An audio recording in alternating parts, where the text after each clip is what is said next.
Hello everybody, and welcome very much to this talk on early 20th century social media, writing postcards around Lancaster and Morecambe Bay. So my name's Carolyn Dalton and I'm the Museum Development Manager at Lancaster City Council, and it's my pleasure to host today's joint talk by Lancaster University and Lancaster City Museum. So back in early 2020, the university and the City Museum and the City Museum Friends developed a closer working relationship with the aim of embedding the university's research within existing public events in the city centre. And university colleagues delivered two of the lunchtime lectures before the series was interrupted by the pandemic. So we're now working together to bring these joint lunchtime talk series back, and I'm really excited to be hosting this talk today. It's a new beginning for our partnership, and we hope to offer you more of these for the 2021 to 22 academic year. And this talk is part of the Institute of Historical Research Programme's Our Century 1921 to 2021. So I'm really pleased to welcome Professor Julia Gillan for today's talk. Julia is Professor of Literacy Studies in the Department of Linguistics and English Language, and also Director of the Lancaster Literacy Research Centre. She's Director of the Edwardian Picture Postcard Project, and in her talk she will be explaining how people in Lancashire, as elsewhere in Britain, took to the picture postcard craze of the early 20th century. So just as today, using social media, people use combinations of short messages and pictures to keep in touch with their friends and family wherever they were, from early in the morning till late at night. And in fact, I have experience of this from myself from museum collections. I remember seeing a postcard that someone had sent that said in the morning, that said, "With you for tea by 4 o'clock this evening." And I remember thinking, well, that's fantastic, isn't it? Post it in the morning and it gets to somebody in time for tea time. And in fact, a colleague was telling me only this week about a postcard that they'd found while researching for the Heritage Action Zone area around the Mill Race St Leonard's Gate area, of a postcard they found a lady called Miriam.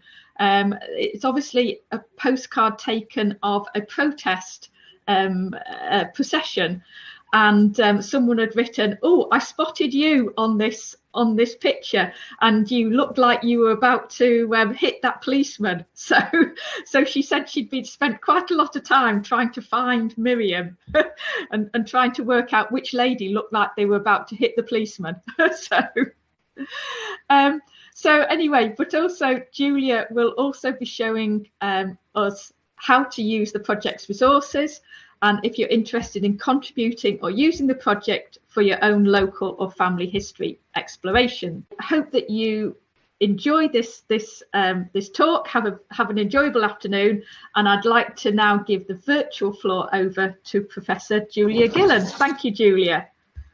Thank you very much, Carolyn, for that very warm welcome. I'm delighted to be at the Lancaster Museum, albeit virtually, and talking today about early 20th century social media, writing postcards around Lancaster and Morecambe Bay.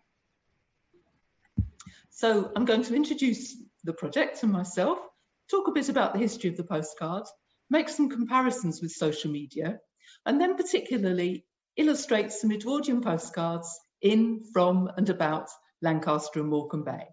As Carolyn promised, I'll be talking about how you can access project resources and get involved if you wish, and then there'll be a substantial Q&A session.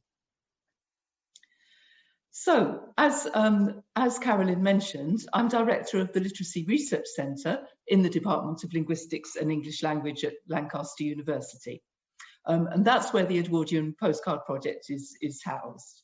So we've got many such cards, such as this one, which mentions we are still having a good time, have all been to Hesham this afternoon, and the children, big and little, have been waddling. So that was an introduction for me, because I haven't heard of waddling before, rather than the more accustomed paddling, which I don't know if it means the same thing, but perhaps anybody can tell me that at the end. So what I'm doing today is drawing on our main collection of cards, This is 3,000 cards which were written and posted between 1901 and 1910 in Great Britain and Ireland. And they've been collected over many years, originally with Nigel Hall of Manchester Metropolitan University. And the main collection has been transcribed and analysed. We generally bought the cards from postcard fairs, such as the one that you see in this photograph, or junk shops, or we had some donations as well.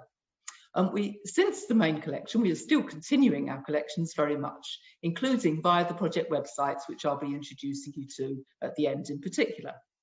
And very excitingly for me, then the main collection of 3,000 cards will be made fully open access, including its transcriptions and lots of metadata, through Lancaster Digital Collections.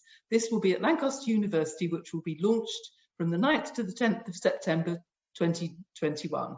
And I'm sure that you'll be finding in the chat and in the email after this session information about how to keep an eye on more publicity about those forthcoming events. So why are they called Edwardian postcards? And why is it the Edwardian Postcard Project? Well, that's chiefly because the golden age of the postcards, the age that I'm talking about, just about exactly maps onto the reign of King Edward VII, the son of Queen Victoria. It's for reasons that I'll explain. It's 1902 to 1910 in particular is the golden age of the picture postcard. And aspects of the postcards may well be familiar to you from holiday postcards of the late 20th century or mid to late 20th century and even of the present. So if we look at this card, for example, it was sent to Mrs. Collier Prestwich in 1909. And she says, "It is a very pretty place and we sleep in the room marked X overlooking the sea." But it's this other sentence that's very surprising here. "Hope you are all well. Not having heard, thought you might have been ill." And this is an indication of one way in which Edwardian postcards were similar to today's social media. Nobody today would send a postcard and expect to get a postcard in reply. But as Carolyn said, the Edwardians kept sending these postcards to and fro. They received them when they were on holiday as much as they sent them. So then, a brief history of the postcard. The world's first postcard was in 9th of September 1869, and Britain was very quick to start developing them. And this innovation was enormously popular. So there were 76 million in the first 15 months. Well, you might wonder, why is this unattractive object popular? I mean, here it is, you know, in its original form. The address only to be written on this side, and then the other side was plain, and you just wrote your message. Well, the reason was because of the alternative. The alternative was to write a letter. And writing a letter had a lot of etiquette around it. You were taught at school how to write a letter. There were lots of etiquette instruction books and so forth. And so with the innovation of a postcard, you were freed, as it were, to send a short message. You couldn't write a long one with lots of polite phrases and so forth. So whether it was for business or whether for informal use, people really took to this innovation. So in 1894, we got the next significant change, which was what we now call the part pictorial UK postcards. So the other side was still the same, totally reserved for the address and the stamp. But here we had publishers beginning to produce images that people could write a short message along. So on the right, you'll see a card that was actually sent from David Evans, who was training to become a Methodist preacher in Oxford. And he wrote many letters to his sister, Mary, left in Camberwell, very often about his travels to and from Oxford and what he did when he was there. And here's a typical brief message. "I have left Oxford and am now in Reading Station. Love, David." And you can see how in its brevity, that might remind you of contemporary messages. It's also interesting, the fact that you could post cards just about wherever you were, including on trains and in stations. The card on the left shows you that many people made very good use of the space and kind of managed to kind of cram in really quite long messages. So what was the social background to this change? First of all, it was a rapid changes in society, technologically, culturally, economically, in every possible way. So we saw at the turn of the century a growth of the middle classes and increased leisure time. We saw increased cheap and efficient travel. So 1909, for example, saw the greatest extent of railway tracks in this country, absolutely the epitome of railway travel. In an era of women's rights increasing and their possibilities for participating in all aspects of society, and particularly important was the enormously efficient postal services. So in London, for example, there might be up to 10 deliveries a day. If you were living in a town, you might potentially get a delivery from as early as 6 a.m. in the morning to 10 p.m. at night. In the country, you could even get more than one delivery a day quite often. And we see a kind of ebullience in reaction to this innovation in some of the cards, such as this one. I'm writing this on the sand, so you really get an impression of the immediacy and delight in this form of communication. So, also very important is schooling and literacy levels. So we have essentially a literate society with just about everybody having been through school and able to read and write. Very important is the increasing cheapness of paper products. So it's very easy for publishers to produce a wide range of very cheap postcards and to put them on sale. So at the same time as we have some cheap and fast colour printing, hand printing and such technologies, because of course you didn't get colour photography, you also get cards like the beautiful one on the left, which then as now would have been a lot more expensive. But it just shows what could be done, you know, if you wanted a really special card. The Edwardians were very conscious that it was a period of very rapid change. This is a cartoon published in Punch in 1910, and it's about the speed of communications technologies innovations. So at the top, you have the very beginning, the very early appearances of the motor car. But you can see the motor car has failed on this instance, so the faithful horse has been recruited to tow it. And the passengers in particular are getting very, very wet, and the chauffeur looks pretty miserable. 1910, we have the first appearances of aeroplanes, but they're not so reliable. So we have now the car, more reliable, being employed to tow the aeroplane, and we see the faithful horse has been put in the field, made rather redundant. So essentially, I just like that cartoon because I feel it shows the Edwardians' consciousness of how fast things were changing. So a very important innovation is what we now call the divided back postcard, which from January 1902. So publishers could make all sorts of images that took up the whole of one side. Here we see a fascination with the new technology of the telephone. But on the other side, the writer has the option of taking up half the side with their message, and on the right side, they put the addressee, the stamp, and the postmark appears there. So I'll now make some comparisons with social media. I would say that it's obvious, really, that in some ways the postcard is not the same as social media. The most obvious difference is that you can have a tweet or a Facebook post, and it can go instantly to any number of people. The postcard wasn't necessarily one-to-one, as we'll see. It could have a broader audience than that, but it certainly has many comparisons with social media, as we'll see. So I'm going to suggest that in particular, there's memes and themes, efficiency, popularity, opportunities for creativity. Informality was sometimes considered to be vulgarity, such as this card on the right might seem a mild example, and concerns over security and privacy. So all of those have been matters in which we can compare the Edwardian postcard with social media, but I'll just kind of look at a few of them just now. Now, I do want to say that some of my slides are quite crowded, so don't feel that you have to kind of take in everything or read everything.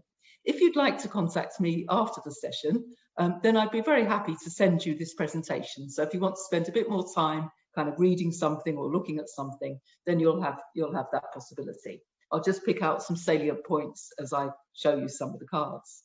So we can see, for example, here that cats, for example, cute cats, very popular meme, cute dogs indeed, little babies, humorous. The publishers were working in a very competitive market. Celebrities, very, very popular, and indeed at the height of the Edwardian age, then actresses were earning as much money at least from their contracts with photographers as they were for their engagements wherever they were. So signing postcards, posing for postcards and so forth was an enormously important part of their activities. And people like to exchange these postcards of their favourite celebrities with one another. But like everything, everything has a fashion, and actresses were particularly in vogue 1904 to 1905, to be succeeded by a new visual enthusiasm.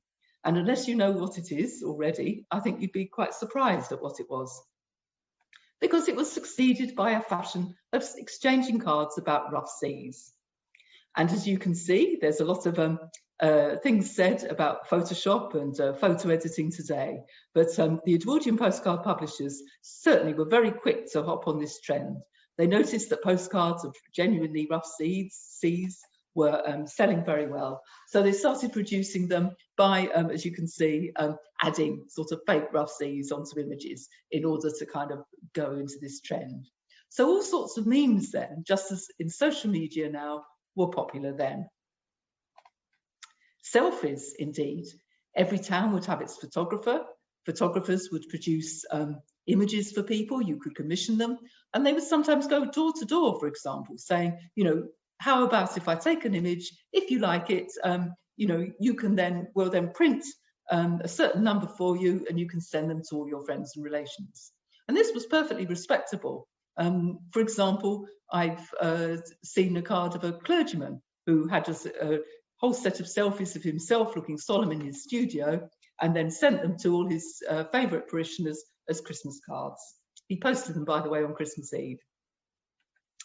So, speed and cheapness, and perhaps this is one of the major things. As I've mentioned, there were several deliveries a day, potentially from 6 AM to 10 PM. A postcard cost half the price of a letter. Some postcards could be bought very cheaply, and so they were very popular. And some of our messages show how, show within them how, as Carolyn mentioned, how the writers were conscious that the cards could often arrive so quickly. So this one, for example, my dear M, I did not get home last night until after 10 o'clock. I had 3 punctures in back tyre, but mended them myself. Your loving friend, JS. Very sorry, won't be down today, very wet. So I think however much Miss Lothian was very dear, that experience put him off cycling to her, at least for a few hours. So then, the cards were very popular. Nigel Hall and myself looked at the Postmaster General's reports and found that the total number of postcards posted in the Edwardian area was just about 6 billion, which is an extraordinary figure. We found as well, by looking for some of the addressees and senders in the census and historical records, as well as in media at the time, that they were used by rich and poor, women and men. So the image on the left is of a periodical illustration. It's actually from Europe, Berlin, if I remember rightly. But you can see these fashionable ladies on the right selecting cards. Then the one on the bottom left is writing one. And then above her shoulder, there's one posting them in that post box. So the general impression is a postcard craze that sweeps through rich and poor. And from my own main collection, I've got a card to Lord George's daughter. And then one, for example, to the daughter of a tin miner in Cornwall in a very small hamlet. So in one of the most probably impoverished communities, this card of the interior of Manchester Cathedral saying, hope you like this for your collection. So showing that it really did sweep through a great section of society. So then, I now want to look at some Edwardian postcards in, from and about Lancaster and the Morecambe Bay area. So I just thought I'd do a sort of, you know, I looked at all the interesting ones and thought, gosh, how do I pick them out? And thought, well, I'll do a sort of who, what, when, why and where framework just to enable me to choose a few to pick out to you. So here are 2 cards exchanged by teacher friends living in the Midlands. It's quite clear that they're both in the Midlands, so we can found that Miss Knight definitely was, and from the content of the card, it seems that Flo is one of her friends. And so one of the questions we might have is, well, why then are they exchanging cards from Heysham? And it could be, of course, that the Morecambe Bay area has a particular resonance for them, and they don't even need to explain it. You know, they each know why it's important. But it could also be because there were such vast selections of cards on display that it could just be that it was just chosen because it was an appealing image. So attractive cards, many different genres, were on sale everywhere. Here's a card then from Barrow-in-Furness, Furness Abbey to Workington. And it's to Ivor Godfrey Jones, who is one of many people that we've been able to find in the census records. So we know that at this point he's a 16-year-old articled solicitor's clerk. He comes from quite an interesting family. His father is a solicitor, his mother is a head teacher. We've got a collection, quite a collection of cards sent to him, so he probably kept an album. And we've learned from that, for example, that they're a very musical family. There's lots of mentions of music. Now this one from Leslie says, "Dear IG, thanks very much for your letter. I hope you've passed your exam. I went in for maths stage 2, it was simply ghastly. I'll write you a letter very soon. Give my love to your girl, XXX, Leslie." And this shows an example of a phenomenon that we find frequently in the cards, which is that they are interspersed with letters. Many of our cards include a promise to write a letter. A letter, of course, takes longer, so it kind of indicates more effort. But we have a sense that the card, being an attractive object, is a very acceptable kind of alternative. So many of the cards contain promises of letters, but also use an attractive card as, if you like, a gift and an indication, at the very least, that the sender is thinking about the addressee. So here's a card then from Morecambe to Barnsley, from parents to a daughter. Mr. Kaye is an engine man in various censuses, working in various places, and his daughter is working as a sewing machine quilt maker. So this is quite, you know, as you say, as you could see, brief and just a way of constantly keeping in touch. Now, what were the cards used for? Well, this one's quite interesting. This one is to Miss Maggie Southworth, actually, who we found in the census. So she was 15 years old at the time this card was received. Her brother John was working away as a joiner's apprentice. I can't be sure, of course, that this Jack is her brother, but to me the tone of the cards has something of the teasing kind of tone of a sibling. So one of the things he writes is, "This card is not much, but it will help to fill up some space or other. No more at present." So he hasn't got a lot to say, but it seems as if he's provided the card to show his sister, if it is the sister, that he's thinking of her. And this card, I've written about very many different genres, and the publishers often thought of ways in order to encourage the hobby of collecting cards. So here, for example, is an alphabetical card. So it's in a series. So you might, for example, it could be that Maggie was collecting actress cards in this alphabetical series. Or it could be, of course, simply that maybe John or Jack knew that she was interested in Nancy Price, a very interesting figure at the time, an actress who also co-founded her own company and wrote quite a number of books in a very accomplished way, including travelogues. So her book, for example, The Gull's Way, is an account of her learning to sail off the coast of East Anglia, and I very much enjoyed it recently.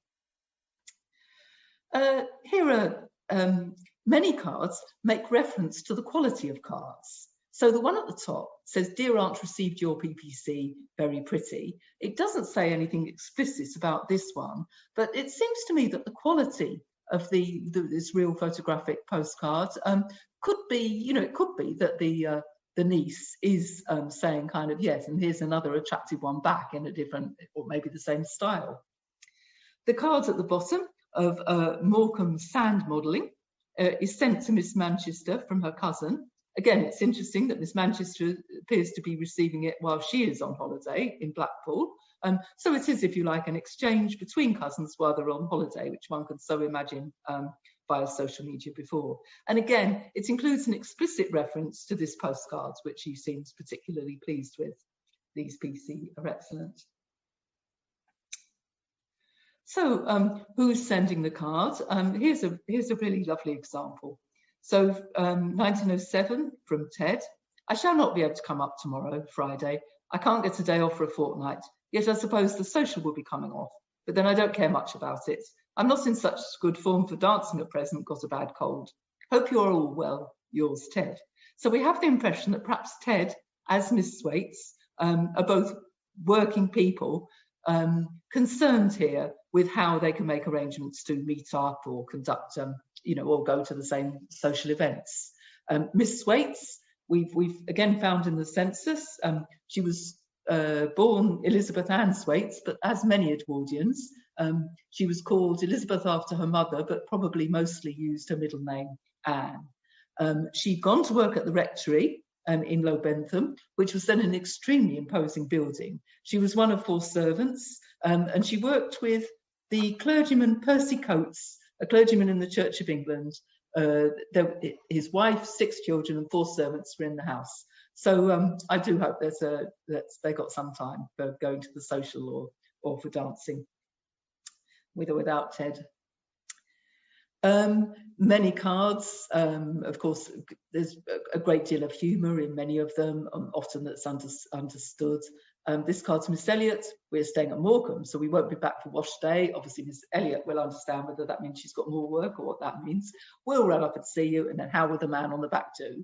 Kind of quite presumably a reference to this very sort of typical cards where quite possibly, as you see, again, a great deal of hand colouring and so forth has gone on to an originally monochrome image.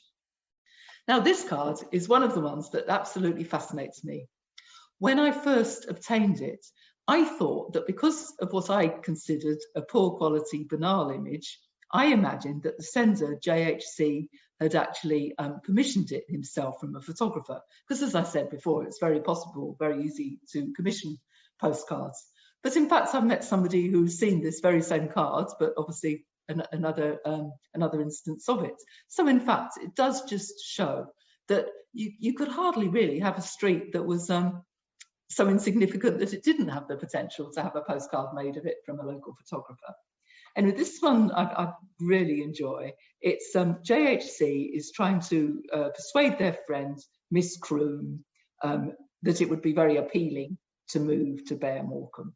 So, in detail, the house at the top of this village is bare old hall, number 1 to the upstairs sitting room. You can perhaps see number 1 in black ink on the card there. Number 2 is the downstairs sitting room. Number 1 in a bedroom will be 25 shillings per week. Number 2 in a bedroom, £1 per week. This is no dearer than I thought, but I can recommend the rooms. Will you please write direct to Mrs. Cuswell, Old Hall, Bay and Morecambe, if you wish the rooms, to say that you are the party for whom I've been inquiring. And then JHC decides they'll add even more persuasion about how charming Bay and Morecambe are. Beautiful weather here just now. Are there any NWR passes in connection with the Morecambe steamers? If so, you could take a nice short trip across to Ireland. We'll be glad to hear your arrangements, JHC. And I just hope that since this card was kept for many decades in order that it came down to us, that maybe Miss Croom was persuaded.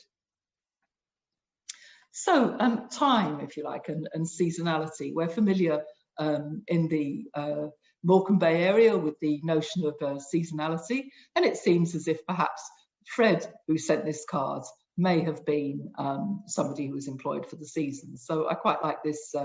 I like this card for many reasons, including the image. You can see the bathers there, fairly crammed in, and various people being very careful to keep secure from the sun. Tuesday, dear old George, I shall come back tomorrow unless I wire different. So if absolutely urgent, there was another even more rapid means of communication, but of course more expensive. I shall reach Euston at 7 o'clock p.m. I shall be pleased if you can meet me. I shall not have much luggage with me as I've sent my basket on. Thank goodness the season is ended. I shall be very pleased to get back. Love to all and we'll see you all soon. Yours affectionately, Fred. Here's another one which kind of shows the immediacy that's often present in the writing of the cards. So this one's to Missy Clark Bolton. Mother has found Mrs. Cocker and is staying tonight with her. She will return tomorrow Thursday, arriving in Bolton about 6:30 or 6:37 p.m. Was on these rocks yesterday and has had a good time. Was at Strawberry Gardens this morning, Heysham Docks this afternoon. And we can see the ways in which, with topographic cards, they're very often recruited into a narrative. So where cards could go across the distance or be very local, as we've seen already. So this one, for example, of Furness Abbey, from Barrow and Furness to Keswick, doesn't seem to make any explicit relationship to the picture side, and in fact it's very informally written, and it's you very definitely have to be the Bertha or Miss Robinson to really understand much of the content. It's very informal and delightful. Lots of questions, very dialogic in tone, very conversational. This is another card that shows, as I said before, that the Edwardians constantly use cards. So it was sent from 1906 from Grange-over-Sands to Annie M. Bailiff. She lives most of the time in 25 Lord Street, Burnley, but she's on holiday in the Isle of Man when she receives this card. So the Edwardians were constant postcard communicators. It's always interesting to me that I've looked at every official history of the post office I could ever find, and postcards are barely mentioned, if at all, very often not at all. And yet the contemporary media was very aware of the phenomenon, often calling it the picture postcard craze.